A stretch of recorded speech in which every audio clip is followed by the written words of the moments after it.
Imagine living in a country where the ground beneath your feet can erupt without warning, and where rivers are born from massive, crushing glaciers.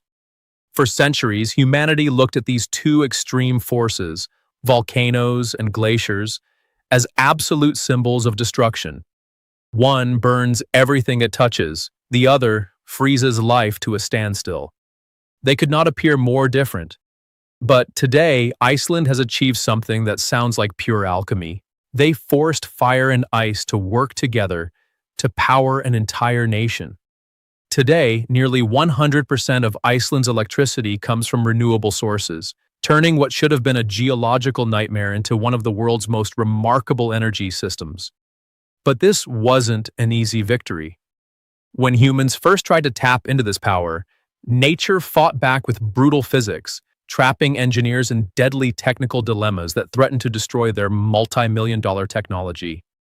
This is the unscripted story of how humanity unlocked the ultimate thermodynamic alliance. The battle began beneath the surface. Deep under Iceland, magma chambers heat underground water to roaring temperatures. To early engineers, the solution seemed simple. Drill a hole, capture the rising volcanic steam, and channel it directly into a turbine system to spin the generator.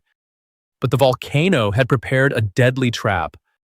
Volcanic steam isn't pure water. It is a toxic, acidic cloud packed with hydrogen sulfide and dissolved volcanic rock called silica. The moment this steam touched the steel turbines, it acted like a chemical weapon, causing severe corrosion and scaling that could rapidly degrade critical turbine components and destroy the machinery from the inside out. Engineers realized they couldn't fight the volcano with brute force. One of the most effective solutions was a thermodynamic approach known as the binary cycle. Instead of letting the toxic volcanic steam touch their precious turbines, they built a sealed shield. The volcanic steam is trapped in one pipe where it merely passes its immense heat to a completely separate, parallel pipe filled with a clean working fluid, like isobutane, which vaporizes at a much lower temperature.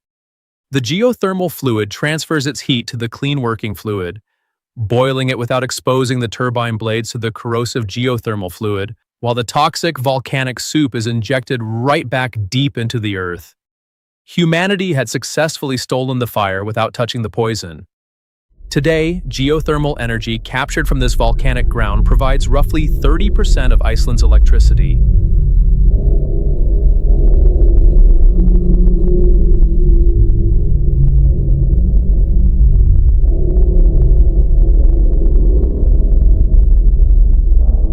Surprisingly, that means the volcanoes are not Iceland's biggest source of power.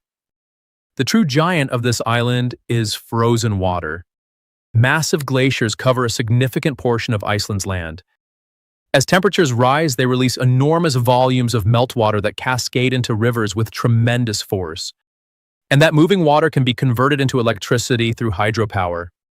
Today, roughly 70% of Iceland's electricity comes from hydropower driven by this moving water.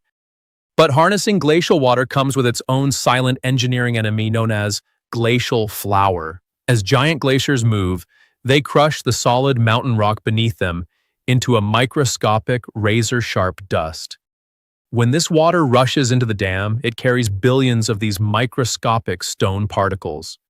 Landing on turbines, spinning at hundreds of revolutions per minute, this water turned into high-velocity liquid sandpaper, rapidly damaging critical turbine components and destroying their efficiency. Once again, engineers had to use the physics of nature to survive. They realized they couldn't block the dust, so they had to use gravity as a weapon. Before the water ever reaches the turbines, it is guided into colossal, wide settling basins. By mathematically expanding the width of the channel, the fluid velocity drops to a crawl. In this sudden calm, gravity takes over, forcing the heavy, abrasive rock dust to fall harmlessly to the bottom, allowing perfectly clean, purified water to accelerate into the giant turbines. Glacial flour, neutralized by gravity and geometry. With both forces finally tamed, something extraordinary became possible, a natural partnership that no engineer could have designed on purpose. Glacial rivers vary significantly throughout the year, becoming far more powerful during warmer months when glacial melt increases, but dropping to much lower levels during the dark, freezing winters. If Iceland relied only on hydropower, managing electricity demand throughout the year would become significantly more challenging. This is where the perfect balance of the planet takes over. While the glacial flow drops on the surface, the volcanic fire beneath the earth remains perfectly hot and constant, 365 days a year. During the freezing winter, the volcano steps up to carry the baseline weight of the nation. During the blistering summer, the melting glaciers take over to handle the heavy load. Fire and ice, not destroying each other, not competing, but operating in a perfect, interlocking seasonal rhythm, one rising as the other recedes, covering each other's gaps without a single engineer having to intervene.